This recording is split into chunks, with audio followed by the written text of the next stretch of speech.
So there's someone in your life that you have the feeling that they are emotionally immature, but you're not entirely certain, which is why you're here, because you want confirmation. Well, you are going to get it in this talk. Today, we are going to talk about some subtle signs that someone is emotionally immature. Now, you might have called that person selfish or rigid or attention-seeking or unaware or oblivious. And yes, all of those are signs that someone is emotionally immature, but we're going to go through some other ones that, again, are more subtle so that you can get that clarity and you can stop wondering or being confused about why they do certain things or act in certain ways. A little caveat to this. This talk today is not about labeling someone and pigeonholing them or blaming them or criticizing them or judging them, because if someone is emotionally immature, it is because they have not yet, or maybe even never, had the opportunity to learn anything different. Chances are they were raised by emotionally immature parents, or they had some things that have happened to them throughout their life that have caused some attachment injuries, that they were never taught what to do with emotions or how to be aware of other people's emotions. And so they just don't know. And sometimes we don't know what we don't know. But you, regardless of how you were brought up or what you learned, you are here for better. You are here to learn how to become more emotionally mature, emotionally regulated, how to manage your mind and your emotions, how to show up in life as the best, most authentic, grounded you. But not everybody else knows that they can do this or even believes in themselves enough to know that there is something that could be different. So here we are doing the work for ourselves to understand other people differently so that we can change how we are reacting or responding or thinking about them and not getting pulled in to whatever they have going on, or when it comes to someone's emotional maturity, not going on. Yeah? So that's what we're going to talk about today. It's going to become more clear, and then I'm going to teach you what to do with it if you have someone or several someones in your life who are emotionally mature and you're finding it hard. But first, if you're new here, welcome to our incredible little corner on the internet. Take a second, introduce yourself in the comment section below. If you're back again, always good to have you. Special shout out to my shifters. Really glad that you are here. If you haven't already subscribed to the channel, the button's about right down there. Like the video if you get something out of it, that would be amazing. And either way, my name is Kristina. I'm a registered clinical therapist, a researcher, a coach, and a speaker, and the creator of my membership community, the Shift Society, that you can get more information about in the description below. I help heart-centered humans break through the crap that is holding them back so that they can like themselves and their lives more every day. So, you're wondering if they actually are emotionally immature or if there is something else going on. And yes, both things can be true. Usually, if someone is emotionally immature, they have something else going on. So how do you know for sure?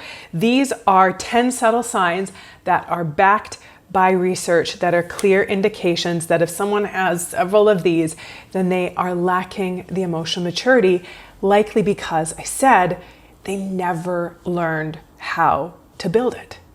The first sign is if you have someone in your life who overreacts to relatively minor things. That is really clear that someone lacks the emotional intelligence or the emotional regulation skills, which are both clear signs of emotional immaturity as well. So when someone just can't regulate themselves, when they get really worked up about small things, maybe they're being triggered, maybe it's hitting something deeper within them, but they don't have that awareness or that emotional maturity to really recognize what's going on and then be able to handle themselves accordingly. The next sign, when they really don't like talking about feelings, or they make a lot of jokes about feelings, or they get really uncomfortable whenever you're trying to have an honest or an authentic conversation. Maybe they shut down, or maybe even, and this has happened to me when I had a friend who I tried to have an open and honest conversation with. I brought up something that had hurt my feelings and I wanted to talk about it and work it out with her. This happened about 10 years ago. And after I told her how I was feeling and said that I wanted to talk about it, she said that something had just come up and she needed to go and that we would talk about it later. Ended the call. I never heard from her again because it brought up something in her and she couldn't cope with it.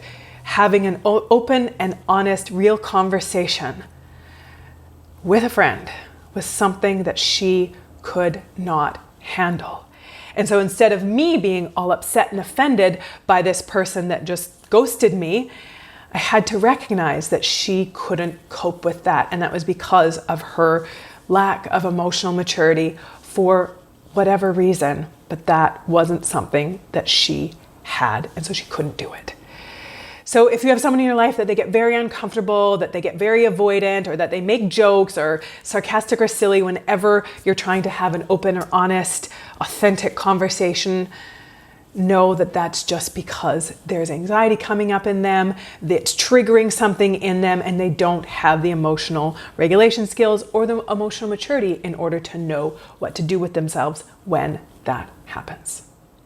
The next sign is when you have someone in your life who is very irritated by individual differences or different points of view, that they are very rigid in the way that they see things and they get really activated or irritated. And maybe you know someone in your life who has really strong opinions, isn't open to what anybody else thinks, isn't willing to consider that the way they think is just the way they think because of their own influences and exposure and socialization and family, whatever that is, that their brain has been molded in a certain way and can't really see that other people's brains have been molded by different experiences and exposures and learnings and societies that is different than them. That is a really clear sign that there's a lot of emotional immaturity when someone is unwilling to consider that different humans come with different thoughts, different experiences, different perspectives, and they buckle down, they hammer down, they lock in on their thoughts and perspectives and are unwilling to consider anyone else's. Another sign is when that person does things or says things with blatant disregard for how it might impact someone else.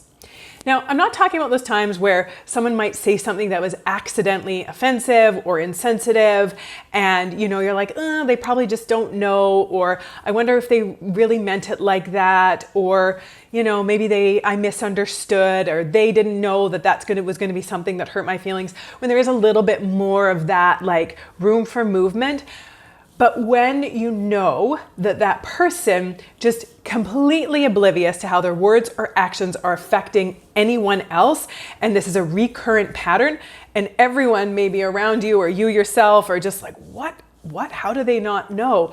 What is going on here? That is really not cool or okay or just weird. What is going on? If you have someone in your life where you often find yourself scratching your head in confusion of how they could be so oblivious, then yes, that is a lack of emotional maturity on their part because they just haven't developed their empathy or awareness muscle to be able to see that they can have an impact on others, or that what they are doing is having an impact on someone else because they're so focused on themselves. Which ties in perfectly to the next one. Emotionally immature people tend to be very focused on themselves. This can be obvious in the way that they are always dominating a conversation or always puffing themselves up to make themselves look good or always bragging about themselves and putting themselves above other people. That's usually obvious, but it can show up also in more subtle ways. So if someone is always complaining, always talking about how hard things are for themselves, talking about how unfair things are, how everyone is treating them so badly all the time, and just always focused on themselves and their own emotional state and their own problems and what they have going on, that shows a lack of emotional maturity. First of all, because they are focusing everything on themselves in these really like negative, self-defeating, self-destructive ways, but also they are pulling all of the attention onto themselves, which shows again that lack of awareness of other people. That first of all, other people might have things that they want to talk about or share, or might need the other person to be there for them sometimes as well. But also that disregard that other people have problems and issues and struggles as well. No one in this life rides for free. I saw this really great, fitting meme post quote thing on Instagram recently that said, "Do you know who's struggling right now? Literally everyone. So just be kind." And I thought, how true is that? Yes, some people are struggling more than others, going through different things at different periods in life, but we all have our stuff. And so this doesn't mean that we can't share our problems, we can't be honest and authentic and ask for support when we need it, but also being willing to give that support, allowing our relationships to be a give and take, and again, not making everything about us. And for higher or lower, when someone is making everything about them, that is a sign that there is a lack of emotional maturity there. The next sign is when you respectfully bring up an issue, that person gets either really angry or sarcastic. So similar to not being really able to deal with anything, again, they can't really cope with you bringing up anything, or even, addressing a behavior that they did that may have been hurtful, or that may have been upsetting for you, or that you may have found disrespectful or insensitive, that they will either get angry and put it back on you, or blame you, or lash out at you, or get sarcastic, like, "Oh, I'm sorry that I'm such a terrible person," or "Oh, I didn't know that you were so sensitive." Right? Again, there's that lack of awareness of self, and a lack of awareness of how self can impact others, and a lack of awareness of others and what they might be going through, and being able to take responsibility, which is another sign of that emotional immaturity, is when someone can't take responsibility for their part. Now, both sides of the coin are true. If someone cannot take any responsibility and they always blame everyone else for everything all the time, well, I wouldn't have done this if they wouldn't have done that. And let me tell you, I'm working on that one with my 9-year-old son, who is very good at avoiding responsibility and always saying, well, I wouldn't have done that if she hadn't done this. Well, the reason why I hit my sister was because she wouldn't give me this thing. So it's not my fault. She started it. So really working on with him how to have dominion over his own body, how to regulate his own emotions no matter what someone else has going on, and not be that blame deflector. But you know people like that, who everything is always somebody else's fault, or the only reason why they did what they did is because that person did this first, and not able to take any responsibility for their choices, their thoughts, their feelings, their actions, their part in an issue. Now, the opposite of that is also true. If someone always overly blames themselves, if they say things like, I can't do anything right, I'm such a failure, I'm such a terrible person, you would do better with me not being in your life, I don't even know why you put up with me because I'm such a horrible person, something like that, again, that is demonstrating clearly a lack of emotional maturity, because it is not taking responsibility. It is making oneself the victim or the martyr, and not being able to maturely address their role in an issue without going into this self-deprecating, self-shaming, self-annihilating monologue about their lack of worth, or importance or whatever that is. So again, it's not taking responsibility. Both sides of the spectrum demonstrate a lack of emotional maturity. Our next one is, even in polite disagreements, the person can get very defensive very quickly, goes with those rigid opinions and those strict ideas where they're not really open to dialogue. They're not really open to conversation. They don't have, generally speaking, the emotional regulation skills or the self-awareness to take a step back and to be able to address an issue with, again, not going into that over-blaming or the over-self-shaming, and just listen and hear someone out and then engage in working it out, solving the problem, coming to some kind of common understanding. Because for them, it probably feels very threatening. When someone is defensive, it is because they are feeling threatened. Something is being hit in them. Shame, a sore spot, a trauma, a pain, a pattern. Something is being hit in them. So know when someone is really defensive, it's not because of you. It's because of something that is going on inside of them. And so being able to recognize that and not getting pulled into it.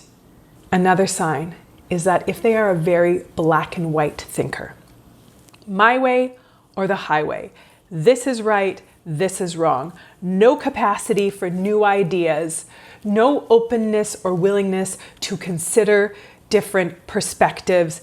I am right, you are wrong, I am not at fault, you are at fault. If you hadn't done this, I wouldn't have done this. If you were more like this, there wouldn't be any problem. I am the good one, you are the wrong one. Thinking about that, if there's someone in your life who is very black and white, unreceptive to new ideas, inconsiderate of different perspectives or people or ideas, that is a huge lack of emotional maturity. Not being able or willing to consider other people's perspectives, to see the nuance, to understand that, yes, there are things that might be more black and white, like murder is wrong, child abuse is wrong, human trafficking is wrong. But in a lot of different areas, things aren't always so clear. But people who lack emotional maturity are very rigid in their ideas, in their perspectives, in their ways, in their methods, in their madness. And then our next subtle sign that someone is emotionally mature, and this one is a really subtle one that you are probably not even going to be able to identify until I say it out loud, and then you're going to be like, oh my gosh, yes, this makes so much sense. And that sign is when someone undermines or downplays your successes. When you share something that you are happy about or proud of or are feeling good about that you accomplished or succeeded at, or a goal that you met, and they blow it over, they downplay it, undermine it, or they automatically jump into something that they did that was successful, which then again undermines your success. They kind of poo-poo it or make excuses. Well, the only reason why you did that was because of this. Or they just kind of blatantly ignore it. Knowing that your success to someone who is emotionally immature is going to feel threatening for them. Now, fair enough, we have all felt jealous. We have all felt a little bit like insecure when someone has something that we want, when they've gotten something, reached a goal, had a success, overcome an obstacle, gotten to a milestone, gotten a promotion, whatever that was, we're like, I really wanted that, and they got it. It can, being human means that we're going to have feelings that can come up around that. But where our emotional maturity steps in is our ability to recognize that this is hitting something vulnerable in us, that it's not because they are doing something wrong or that they are actually threatening, their success is threatening us in some way because There's enough for everyone. But being able to recognize our own stuff that's coming up and being able to put that in its own container for us to process, and then being able to step outside of that and being happy or successful or celebratory of that person. So the emotional immaturity doesn't come from having some kind of emotional reaction to someone having something that we want, or us being envious or jealous of someone getting something that we've been working for or towards or that's important to us, but it's what we do with that. And an emotionally immature person would not recognize their own process or vulnerability or fear or insecurity that's coming up around that. They would simply react to it by downplaying, undermining, ignoring, or maybe even criticizing that person for their success. So, how are we doing? Which one of these are you like, oh, I didn't realize that was a sign of emotional immaturity? Is there someone in your life that ticks off a lot of these boxes and now you're like, oh, that makes so many things make so much more sense? We do this and we learn this to create that insight and that understanding so that we don't have to be reactive to it. So that when these things come up, we don't have to react and stoop to our own emotional immaturity as a way to react or respond to someone else's. We bring that awareness, we see what's going on, we're like, they didn't have the tools, they didn't have the teaching, they didn't have the learning, they didn't have the experience or the exposure that allowed them to develop that emotional maturity, but I do, because I am here and I cannot control them, but I can manage and regulate myself and be conscious and intentional with what I do with my emotions when they come up, when I'm having a reaction, when I'm feeling defensive or rigid or stuck on something or even offensive, something is being hit in me. My work is to regulate that, to build my emotional maturity with what's going on inside of me. What they have going on is not about you. What you have going on is up to you. If you want a quick exercise that's going to help you not get so caught up in these reactions and pulled into what somebody else has going on, get my 10-minute guided mindfulness exercise. That is a great, short, little emotional regulation exercise that's going to help you feel more calm and grounded no matter whoever or whatever is going on around you. Free guide, 10-minute mindfulness exercise, free audio 10-minute guided mindfulness exercise in the description below. Get on the waitlist for the Shift Society, where we take this work to the next level. Let me know what connected with you. And until next time, take good care of yourself. Take good care of those around you. Bye for now.